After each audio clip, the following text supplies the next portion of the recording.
Hello friends, कैसे हैं आप सब। स्वागत है आपका अपने एसपी एजुकेशन पॉइंट चैनल में। फ्रेंड्स, आज हम 14 जून के महत्वपूर्ण करंट अफेयर्स लेकर आए हैं जो आपके एग्ज़ाम की दृष्टि से काफ़ी इम्पोर्टेंट हैं। तो सेशन स्टार्ट करें इससे पहले आपके लिए मोटिवेशनल कोट जो आपको काफ़ी ऊर्जावान बनाएगा कि तूफ़ानों से आँख मिलाओ, क्या तूफ़ानों से आँख मिलाओ, सैलाबों पे वार करो, मल्लाहों के चक्कर छोड़ो और तैर के दरिया पार करो। तो फ्रेंड्स, काफ़ी अच्छा कोटेशन है जो आपको मोटिवेट करेगा और मेहनत करने के लिए प्रेरित करेगा। तो इसी के साथ अपने सेशन की शुरुआत करते हैं। तो फ्रेंड्स, सेशन स्टार्ट करें। यदि इससे पहले आप हमारे चैनल पर नए हैं तो चैनल को सब्सक्राइब ज़रूर कर लें फ्रेंड्स, और आप वीडियो को अपने फ्रेंड्स के साथ शेयर करें और वीडियो को लाइक भी करें। तो सेशन स्टार्ट करते पहला ही क्वेश्चन जो है इम्पोर्टेंट क्वेश्चन है कि बिटकॉइन निवेश 2020 की रिपोर्ट के अनुसार किस देश ने सर्वाधिक निवेश किया है। तो वह है यूनाइटेड स्टेट। कौन है? United state. तो डिटेल देख लेते हैं कि बिटकॉइन निवेश रिपोर्ट 2020 पे यूनाइटेड स्टेट ने सर्वाधिक निवेश किया है। ठीक है। और मैनहट्टन, क्या मैनहट्टन न्यूयॉर्क स्थित ब्लॉकचेन एनालिसिस कंपनी चैन एनालिसिस ने ये रिपोर्ट में बताया। मतलब ये रिपोर्ट किसने निकाला है? तो ब्लॉकचेन एनालिसिस कंपनी है न्यूयॉर्क की। ठीक है। तो अमेरिका के व्यापारियों ने 2020 में बिटकॉइन में कितना निवेश किया? 4.1 अरब डॉलर। ठीक है, इतने रुपए। और ये सबसे अधिक लाभ हुआ, इन्हें सबसे अधिक लाभ हुआ है। तो वहीं चीनी व्यापारियों ने 1.1 अरब डॉलर के साथ दूसरे स्थान पर निवेश किया है। बिटकॉइन में निवेश से लाभ 2020 में, क्या 2020 में शीर्ष 25 देशों में भारत का कितना? 18वां स्थान है। यानी भारत के लोगों ने, व्यापारियों ने भी काफ़ी अच्छा खासा निवेश किया है बिटकॉइंस में। ठीक है, इसमें निवेश किया। तो फ्रेंड, बिटकॉइंस में और उनको कितना लाभ हुआ? 241 अरब डॉलर का लाभ हुआ है। फ्रेंड्स, बिटकॉइंस के बारे में जान लिए। यह एक वर्चुअल मुद्रा होती है जो आपको कंप्यूटर्स में होती है, आप उसको छू नहीं सकते हैं। ठीक है, आभासी मुद्रा होती है। और इसका जो बिटकॉइन का जनक है वह है सतोशी नाकामोतो, जिसने 2009 में इसको निर्माण किया था। वे किस देश के हैं? अभी तक इसकी किसी को भी कोई जानकारी नहीं है। ठीक, नेक्स्ट क्वेश्चन पर चलते हैं। और अगला क्वेश्चन इम्पॉर्टेंट, काफ़ी इम्पॉर्टेंट होगा ये नियुक्तियों में, क्योंकि किन्हीं का कार्यकाल बढ़ा दिया गया है। तो क्या है कि आरबीआई के डिप्टी गवर्नर महेश कुमार, किनका कार्यकाल बढ़ाया गया है? महेश कुमार जैन का कार्यकाल कितने वर्ष के लिए बढ़ा दिया गया है? तो इनका कार्यकाल कितने? 2 वर्ष के लिए बढ़ा दिया गया है। डिटेल देख लेते हैं कि मंत्रिमंडल की नियुक्ति समिति ने भारतीय रिजर्व बैंक आरबीआई के डिप्टी गवर्नर के रूप में महेश कुमार जैन की पुनः नियुक्ति की मंजूरी दे दी है। अब ये 22 जून 2023 तक इस पद पर बने रहेंगे। यानी एम.के. जैन आरबीआई के डिप्टी गवर्नर के रूप में 3 साल का कार्यकाल 21 जून 2023 को समाप्त होना था, जिसको अब बढ़ाकर 2023 कर दिया गया है। ठीक है। वर्तमान में कौन कौन है जो आरबीआई के डिप्टी गवर्नर है? तो उनमें पहले है Michael Patra, M Rajeshwar Rao, Ravishankar. Friends, जो ये रविशंकर है, इनकी अभी हाल ही में कुछ दिन पहले ही नियुक्ति हुई है। ठीक, आरबीआई के अन्य 3 डिप्टी गवर्नर हैं। आरबीआई की बात करें तो आरबीआई की जो स्थापना है सन 1 अप्रैल 1935, कब? 1 अप्रैल 1935 को इनकी स्थापना हुई थी। और ये अधिनियम था 1934 का। और आरबीआई का जो राष्ट्रीयकरण है वह 1 जनवरी सन 1949 को हुआ था। और इसका मुख्यालय मुंबई में है। नेक्स्ट क्वेश्चन पर चलते हैं। और ये भी काफ़ी इम्पोर्टेंट क्वेश्चन है कि ग्लोबल लायबिलिटी इंडेक्स 2021 में शीर्ष स्थान पर कौन सा शहर है? तो वह शहर है ऑकलैंड। कौन सा है? ऑकलैंड शीर्ष स्थान पर है। ये the global liability index 2021। Detail देख लेते हैं कि इकोनॉमिस्ट इंटेलिजेंस यूनिट कौन जारी करता है? तो इकोनॉमिस्ट इंटेलिजेंस यूनिट इसको जारी करती है। ठीक है। ग्लोबल लायबिलिटी यानी जीवित रहने योग्य जो इंडेक्स है, इसको 2021 में जो न्यूजीलैंड का शहर ऑकलैंड है उसने शीर्ष स्थान प्राप्त किया। दूसरे स्थान पर ऑस्ट्रेलिया का शहर यानी न्यूजीलैंड का शहर ऑकलैंड कोविड-19 के विस्तार को नियंत्रित करने के लिए सर्वश्रेष्ठ स्थान दिया गया है। सर्वश्रेष्ठ स्थान दिया गया। और यहीं दूसरे स्थान पर जापान शहर का ओसाका। कौन सा? जापान शहर का ओसाका दूसरे स्थान पर है। और तीसरे स्थान पर ऑस्ट्रेलिया का एडिलेड शहर। कौन सा? एडिलेड शहर तीसरे स्थान पर है। वहीं सीरिया की राजधानी दमिश्क, सीरिया की राजधानी, सबसे खराब प्रदर्शन इसमें सीरिया की राजधानी दमिश्क का है। ठीक, नेक्स्ट क्वेश्चन पर चलते हैं और अगला क्वेश्चन है कि इंडियन ग्रांड प्रिक्स 4 कौन सा इंडियन ग्रांड प्रिक्स जो 4 होनी है उसकी मेज़बानी कौन सा शहर करेगा। तो उसकी मेज़बानी पटियाला, पंजाब का जो शहर है पटियाला, उसके द्वारा की जाएगी। डिटेल देख लेते हैं कि भारतीय एथलेटिक्स महासंघ ने घोषणा की है कि इंडियन ग्रैंड प्रिक्स 4 का आयोजन 21 जून को राष्ट्रीय खेल संस्थान पटियाला पंजाब में किया जाएगा और भारतीय एथलीट्स को टोक्यो के क्वालिफाई करने का अधिकतम मौका यानी अंतिम जो मौका होगा, ये अंतिम मौका होगा कि वह इसमें क्वालिफाई करके टोक्यो के ओलंपिक में खेल सकते हैं। ठीक है, घरेलू आयोजन की मेज़बानी करने का निर्णय लिया गया है। भारत की स्टार स्प्रिंटर्स दुती चंद हिमा दास के 2021 के चौथे भारतीय जीपी में भाग लेने की उम्मीद है। अंतर्राष्ट्रीय राज्य एथलेटिक्स चैंपियनशिप 25 जून से उसी स्थान पर आयोजित की जाएगी। ठीक, उसी स्थान पर यह आयोजन होगा। नेक्स्ट क्वेश्चन और इसके बारे में देख लेते हैं कि भारतीय एथलेटिक्स महासंघ की स्थापना कब हुई थी। तो यह सन 1946 में हुई थी और भारतीय एथलेटिक्स महासंघ का मुख्यालय नई दिल्ली में है।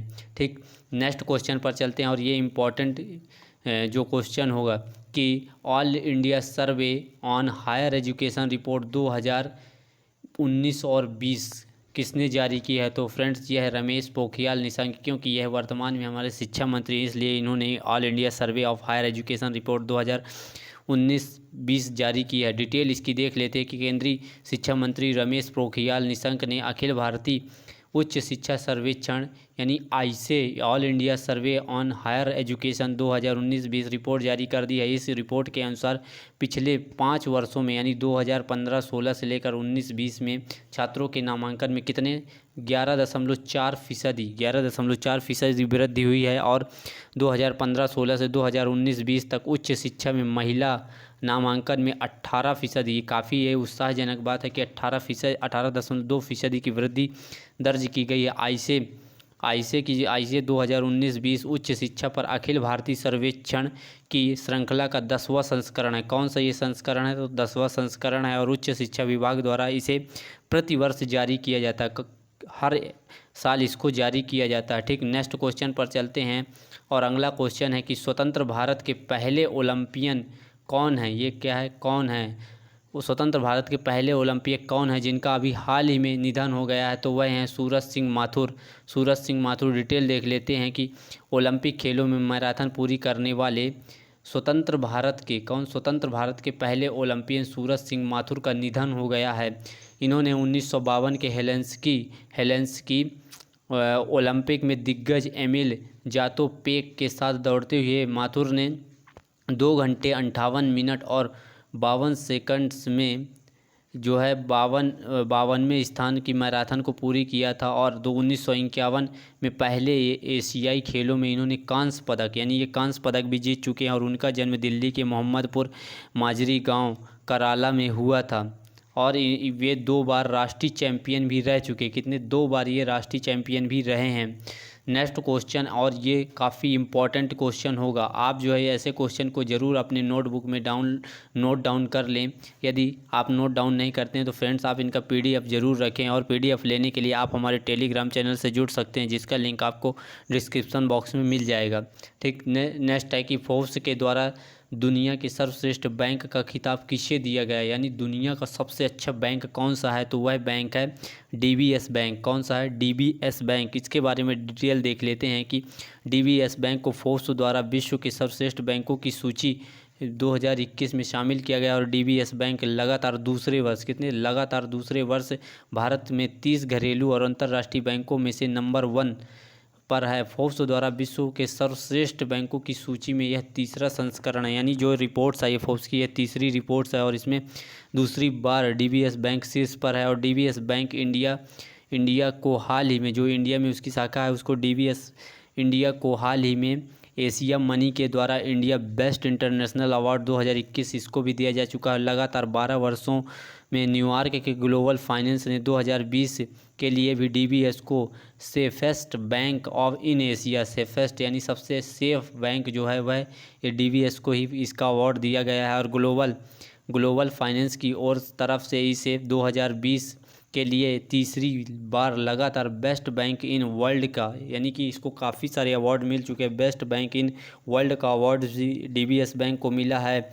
और 2019 में फाइनेंशियल पब्लिकेशन यूरो मनी की ओर से इसे वर्ल्ड बेस्ट बैंक का पुरस्कार भी दिया जा चुका है। तो फ्रेंड्स, इसके बारे में डीबीएस बैंक के बारे में देख लेते हैं कि इसके निदेशक और सीईओ कौन है। तो वह सुरजीत सोम है। कौन है? सुरजीत सोम है। और बैंक के सीईओ पीयूष गुप्ता हैं। और बैंक का मुख्यालय कहाँ पर है? इसका जो मेन हेड है वो सिंगापुर में। कहाँ पर है? सिंगापुर में है। और बैंक की टैग लाइन है make banking joyful. Make banking joyful इसकी टैग लाइन है।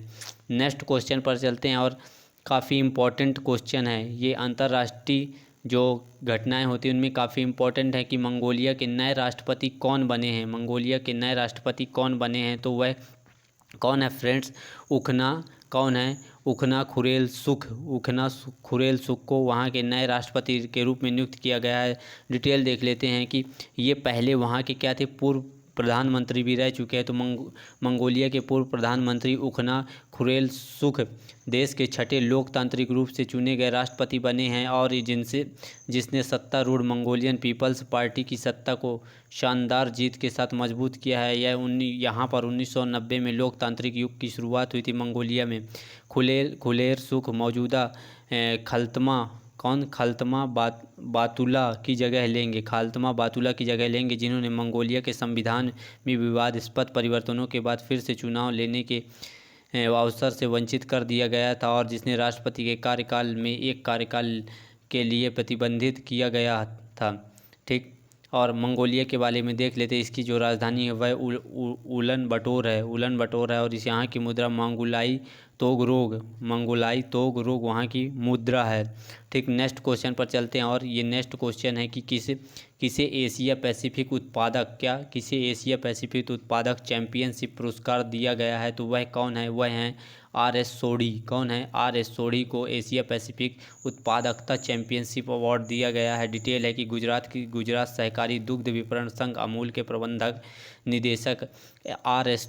सोढ़ी को बढ़ी हुई उत्पादकता और कुशल दूध आपूर्ति श्रृंखला के लिए एशियाई उत्पादकता संगठन एपीओ, यानी कि एशियाई उत्पादकता संगठन एपीओ टोक्यो जापान से एशिया पैसिफिक उत्पादकता चैंपियनशिप के रूप में क्षेत्रीय पुरस्कार से सम्मानित इनको किया गया है। और यह जो अवार्ड्स है हर 5 साल में दिया जाता है। और 20 वर्षों के बाद यह पुरस्कार जीतने वाले पहले भारतीय बन गए हैं। यह पुरस्कार उन व्यक्तियों को दिया जाता है जिन्होंने एशिया प्रशांत क्षेत्र में उत्पादकता को बढ़ाने के लिए महत्वपूर्ण योगदान दिया हो। एपीओ जो क्षेत्रीय पुरस्कार है वह हर 5 वर्ष में हर 5 वर्ष में ये अवार्ड दिया जाता है, इसलिए काफ़ी इम्पोर्टेंट है। और इस बार यह जो हमारे भारतीय आर.एस. सोढ़ी को दिया गया है। किसको? आर.एस. सोढ़ी को दिया गया है।